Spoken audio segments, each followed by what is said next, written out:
महाराज, जो बातें चिट्ठी में लिखी थी वही बातें आप सेवकों से बार बार पूछ रहे थे, तो ये तो बार बार तो थोड़ा अच्छा नहीं था, आप बार बार क्यों पूछ रहे थे?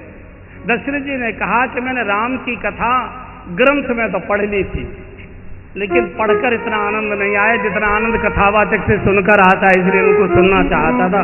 कैसे सुनाते? रामायण तो सब पढ़ते हैं, पढ़ने में जो आनंद नहीं आता जो सुनने में आया करता है। तो सेवकों ने कहा महाराज किनकी बातें कर रहे हैं, आपको मालूम नहीं है? पूछन योगन तनय तुम्हारे, पूछन योगन तनय तुम्हारे, पुरुष सिंगति हूँ पूरे उजियारे, पुरुष सिंगति हूँ पूरे उजियारे, जिनके जस प्रताप के आगे, जिनके जस प्रताप के आगे, सती मलिन रवि शीतल लागे, सती मलिन रवि शीतल लागे, आजी सती मलिन रवि शीतल लागे, सती मलिन रवि शीतल लागे। अरे जिनके सामने सूर्य चंद्र श्रेष्ठ दिखाई देते, आप उनके बारे में पूछते? पूछ न योग न तनय तुम्हारे। दशरथ जी तो इतने गदगद हो गए, प्रेम विवश पुन पुन बार बार पूछते, मन करता है राम की चर्चा सुनता रहूं, और इतने गदगद हो गए जितने हार पहने हुए थे सबसे दोनों सेवकों के गले में। एकदम सेवक पीछे हट गए, नहीं राजन क्षमा करें, अपराध हमारे ऊपर मत चढ़ाइए। क्यों? बोले हम यहाँ की कोई भेंट नहीं लेंगे। बोले ये तो मेरे प्रसन्नता का बात है, मेरे बेटे के विवाह का संदेश आप लेकर आए, ये भेंट तो लेनी पड़ेगी। बोले नहीं सरकार हम नहीं ले पाएंगे। क्यों? बोले हम बेटी के यहाँ से आए, हम बेटी के यहाँ से आए, और बेटी को दिया जाता है, बेटी के यहाँ से हम लिया नहीं करते महाराज। हम तो अब अयोध्या का जल भी नहीं पिएंगे, हम तो जल भी साथ लाए। ये भारत की महिमा है कि भारत में बेटी के यहाँ का जल भी कोई पीना, बेटी को तो दिया जाता है, लिया नहीं जाता। यहाँ से वशिष्ठ जी के मार्गदर्शन में बारात तैयार हुई। देखिए हम सब लोग भगवान से विवाह करना चाहते हैं। भक्ति का अर्थ ये है कि भगवान से विवाहित हो जाना। जब तक विवाह नहीं होता तब तक अधिकार नहीं होता। पत्नी का पति पर और पति का पत्नी पर अधिकार बनता है विवाह के बाद। विवाह होने के बाद एक दूसरे के लिए जीते हैं, वो उनकी कुशलता के लिए जीते हैं, वो उनकी कुशलता के लिए जीते हैं, वो उनकी प्रसन्नता के लिए जीते हैं, वो उनकी प्रसन्नता के लिए जीते हैं। तो भक्ति का अर्थ ये है कि भगवान से विवाह हो जाना।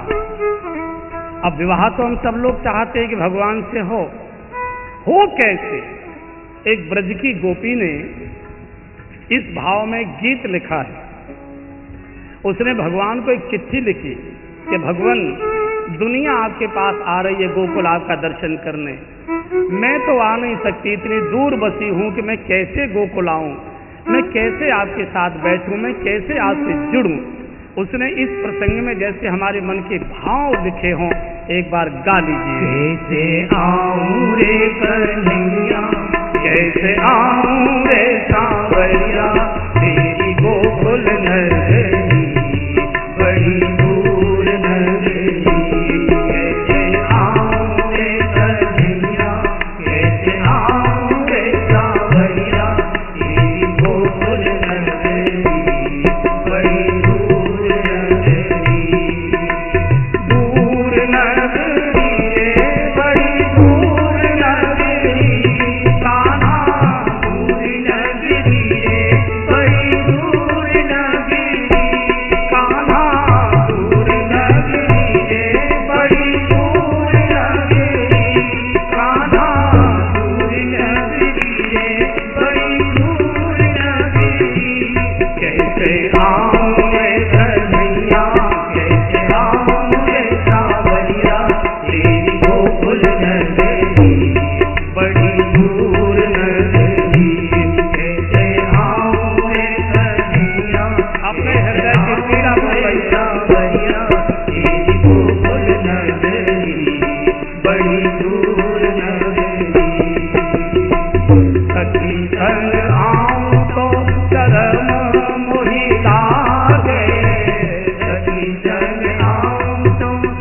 चरम मोहि लागे, चरम मोहि लागे, चरम मोहि लागे, सखी संग आऊं तो चरम मोहि लागे, सखी संग आऊं तो चरम मोहि लागे, अकेली आऊं तो भूल जाऊं धरती, बड़ी दूर नगरी, हाँ अकेली आऊं तो भूल जाऊं धरती, बड़ी दूर नगरी, कैसे आऊं रे कन्हैया, कैसे आऊं रे सांवरिया, तेरी गोकुल नगरी, बड़ी दूर नगरी, कैसे आऊं रे कन्हैया, कैसे आऊं रे सबसे सांवरिया, मन की क्रिया है। गोकुल नगरी,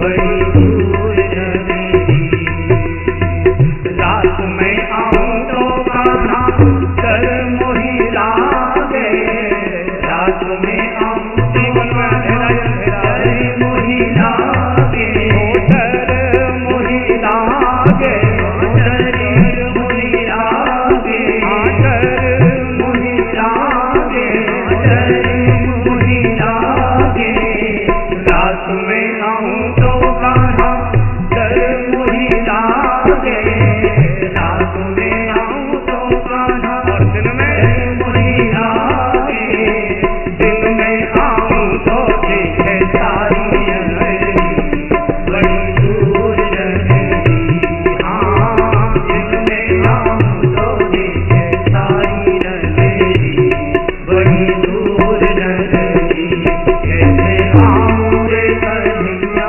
कैसे आऊं रे सांवरिया, तेरी गोकुल नगरी, बड़ी दूर नगरी।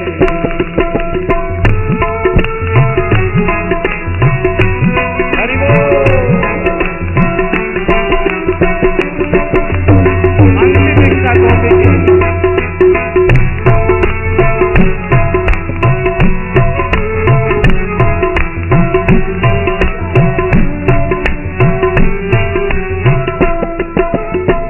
धीरे धीरे आऊं तो देर बहुत लागे, धीरे धीरे आयु आऊं निकली जा रही है। देर बहुत लागे, देर बहुत लागे, देर बहुत लागे, देर बहुत लागे, देर बहुत लागे, धीरे धीरे आऊं तो देर बहुत लागे, धीरे धीरे आऊं जल्दी आऊं तो धीरे बहुत लागे, जल्दी चलूं तो छलक जाए गगरी, बड़ी दूर नगरी, हाँ जल्दी चलूं तो छलक जाए गगरी, बड़ी दूर नगरी, कैसे आऊं रे कन्हैया, कैसे आऊं रे सांवरिया, तेरी गोकुल नगरी, बड़ी दूर नगरी, दूर नगरी रे बड़ी दूर नगरी, कान्हा दूर नगरी रे बड़ी दूर नगरी, कान्हा दूर नगरी रे बड़ी दूर नगरी, कान्हा दूर नगरी रे बड़ी दूर नगरी, कैसे आऊं रे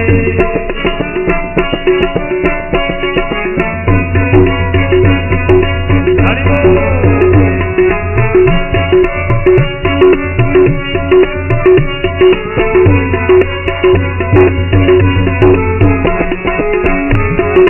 जय जय। आज तो भगवान की शादी है भैया।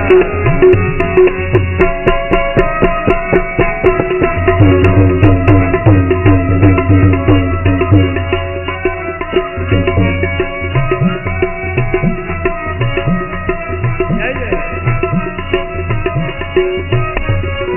हरि बोल।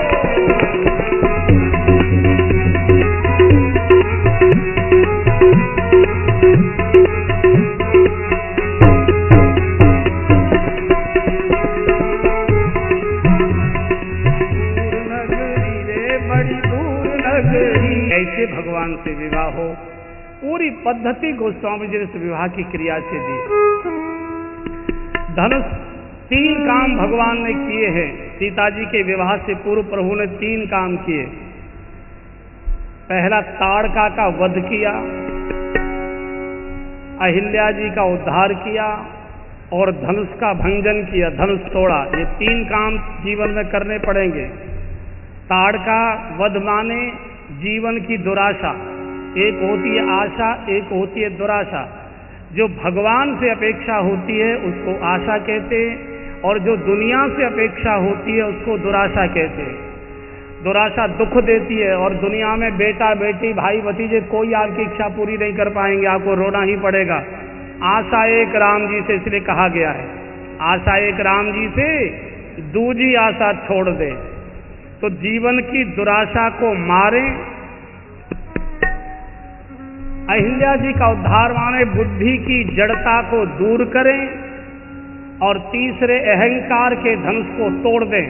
जीवन में किसी प्रकार का अहंकार नहीं चाहिए। तो भक्ति महारानी वरमाला लेकर इंतजार करती है कि आइए और मैं वरमाला धारण कराती हूँ आपको।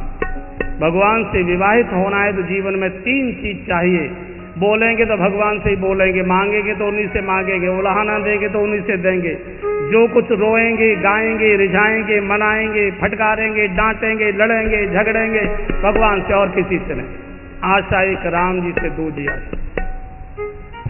बुद्धि को किसी भी प्रकार से भोग वासनाओं की ओर नहीं गिरने देंगे। हमने कथा सुनी है, नहीं नहीं अब ये नहीं कर सकते, हम ये नहीं पी सकते, यहाँ नहीं जा सकते। कुछ न कुछ बुद्धि में चैतन्यता चाहिए, विवेक चाहिए, जागृति चाहिए।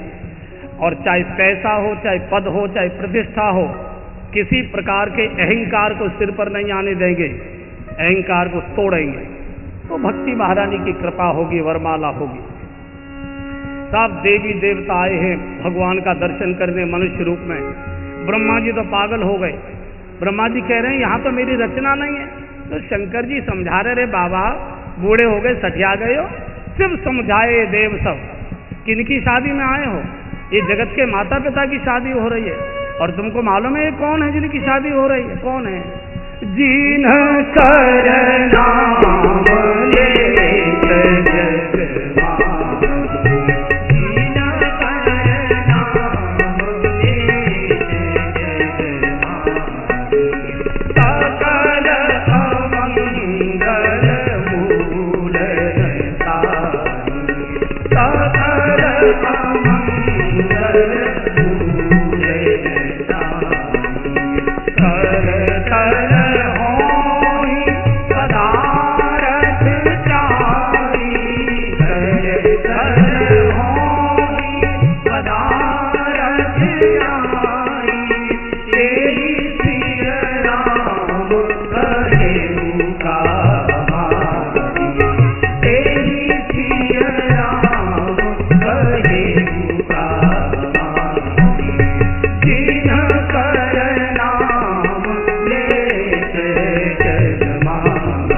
शादी हो रही है। बड़ा धीरे धीरे जनकपुर की सीमा के पास जनक जी ने बहुत सारी चीजों की व्यवस्था की थी। भर भर कावर चले कहारा, दध चोरा उपहार अपारा। जनकपुर में मिथिला में दही चोड़ा खाने का काफी रिवाज है, शुभ मुहूर्तों पर ही खाया जाता है। और कार्तिक का महीना था, जो शादी बारात जब गई थी तो कार्तिक मास में गई थी। अगहन में तो शादी हुई थी, अगहन शुक्ल पंचमी की जानकी जी की शादी हुई है। तो बारात चली, 1 महीने तक बारात रही थी। तो कार्तिक में, और कार्तिक में दही निषेध है। कार्तिक में सावन दूध, भादव मही, पार करेला, कार्तिक दही, इसका निषेध है। तो सीता जी को पता लगा कि दही चूड़ा भेजा है पापा जी ने, सब बराती बीमार हो जाएंगे।